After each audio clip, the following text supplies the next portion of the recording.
بسم اللہ الرحمن الرحیم۔ اس حدیث کے راوی ہم کو یحییٰ بن بکیر نے یہ حدیث بیان کی۔ وہ کہتے ہیں کہ اس حدیث کی ہم کو لیث نے خبر دی۔ لیث عقیل سے روایت کرتے ہیں کہ عقیل ابن شہاب سے، وہ عروہ بن زبیر سے، وہ ام المومنین حضرت عائشہ رضی اللہ عنہا سے نقل کرتے ہیں۔ انہوں نے بتلایا کہ نبی کریم صلی اللہ علیہ وسلم پر وحی کا ابتدائی دور اچھے، سچے، پاکیزہ خوابوں سے شروع ہوا۔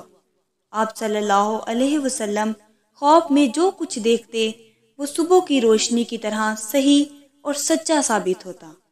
پھر من جانب قدرت آپ صلی اللہ علیہ وسلم تنہائی پسند ہو گئے، اور آپ صلی اللہ علیہ وسلم نے غار ہرا میں خلوت نشینی اختیار فرمائی، اور کئی دن اور رات وہاں مسلسل عبادت اور یاد الہی و ذکر و فکر میں مشغول رہتے۔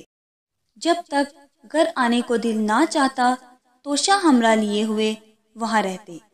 توشہ ختم ہونے پر ہی اہلیہ محترمہ خدیجہ رضی اللہ عنہا کے پاس تشریف لاتے اور کچھ توشہ ہمراہ لے کر پھر وہاں جا کر خلوت گزیں ہو جاتے۔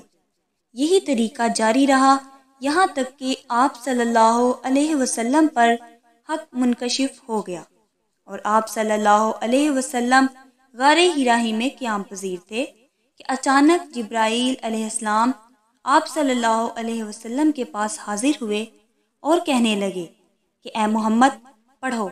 آپ صلی اللہ علیہ وسلم فرماتے ہیں کہ میں نے کہا کہ میں پڑھنا نہیں جانتا۔ آپ صلی اللہ علیہ وسلم فرماتے ہیں کہ فرشتے نے مجھے پکڑ کر اتنے زور سے بھینچا کہ میری طاقت جواب دے گئی، پھر مجھے چھوڑ کر کہا پڑھو۔ میں نے پھر وہی جواب دیا کہ میں پڑھا ہوا نہیں ہوں۔ اس فرشتے نے مجھ کو نہایت ہی زور سے بھینچا کہ مجھ کو سخت تکلیف محسوس ہوئی۔ پھر اس نے کہا کہ پڑھ۔ میں نے کہا کہ میں پڑھا ہوا نہیں ہوں۔ فرشتے نے تیسری بار مجھ کو پکڑا اور تیسری مرتبہ مجھ کو بھینچا، پھر مجھے چھوڑ دیا اور کہنے لگا کہ پڑھو اپنے رب کے نام کی مدد سے جس نے پیدا کیا اور انسان کو خون کی پھٹکی سے بنایا۔ پڑھو اور آپ کا رب بہت ہی مہربانیاں کرنے والا ہے۔ بس یہی آیتیں آپ صلی اللہ علیہ وسلم جبرائیل علیہ السلام سے سن کر اس حال میں غار ہرا سے واپس ہوئے کہ آپ صلی اللہ علیہ وسلم کا دل اس انوکھے واقعہ سے کانپ رہا تھا۔ آپ صلی اللہ علیہ وسلم خدیجہ کے ہاں تشریف لائے اور فرمایا کہ مجھے کمبل اوڑھا دو، مجھے کمبل اوڑھا دو۔ لوگوں نے آپ صلی اللہ علیہ وسلم کو کمبل اوڑھا دیا۔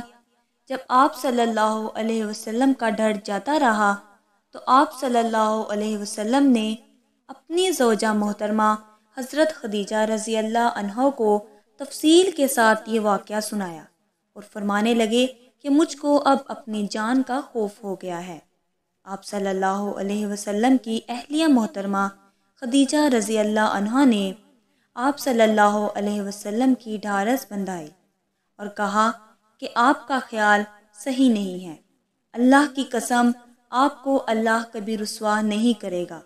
آپ تو اخلاق فاضلہ کے مالک ہیں، آپ تو کنبہ پرور ہیں، بے قصوں کا بوجھ اپنے سر پر رکھ لیتے ہیں، مفلسوں کے لیے آپ کماتے ہیں، مہمان نوازی میں آپ بے مثال ہیں، اور مشکل وقت میں آپ امر حق کا ساتھ دیتے ہیں۔ ایسے اوصاف حسنہ والا انسان یوں بے وقت ذلت و خواری کی موت نہیں پا سکتا۔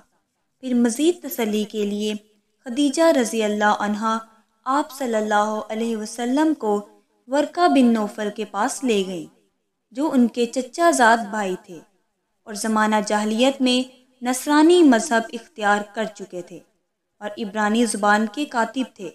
چنانچہ انجیل کو بھی حسب منشائے خداوندی عبرانی زبان میں لکھا کرتے تھے۔ وہ بہت بوڑھے ہو گئے تھے، یہاں تک کہ ان کی بینائی بھی رخصت ہو چکی تھی۔ حضرت خدیجہ رضی اللہ عنہا نے ان کے سامنے آپ صلی اللہ علیہ وسلم کے حالات بیان کیے اور کہا کہ اے چچا زاد بھائی، اپنے بھتیجے محمد صلی اللہ علیہ وسلم کی زبانی ذرا ان کی کیفیت سن لیجئے۔ وہ بولے کہ بھتیجے، آپ نے جو کچھ دیکھا ہے اس کی تفصیل سناؤ۔ چنانچہ آپ صلی اللہ علیہ وسلم نے از اول تا آخر پورا واقعہ سنایا، جسے سن کر ورقہ بے اختیار ہو کر بول اٹھے کہ یہ تو وہی ناموس ہے جسے اللہ نے موسیٰ علیہ السلام پر وحی دے کر بھیجا تھا۔ کاش میں آپ کے اس عہد نبوت کے شروع ہونے پر جوان عمر ہوتا، کاش میں اس وقت تک زندہ رہتا جبکہ آپ کی قوم آپ کو اس شہر سے نکال دے گی۔ رسول اللہ صلی اللہ علیہ وسلم نے سن کر تعجب سے پوچھا کہ کیا وہ لوگ مجھ کو نکال دیں گے؟ ورقہ بولا، ہاں یہ سب کچھ سچ ہے، مگر جو شخص بھی آپ کی طرح امر حق لے کر آیا لوگ اس کے دشمن ہی ہو گئے ہیں۔ اگر مجھے آپ کی نبوت کا وہ زمانہ مل جائے تو میں آپ کی پوری مدد کروں گا۔ مگر ورقہ کچھ دنوں کے بعد انتقال کر گئے، پھر کچھ عرصہ تک وحی کی آمد موقوف رہی۔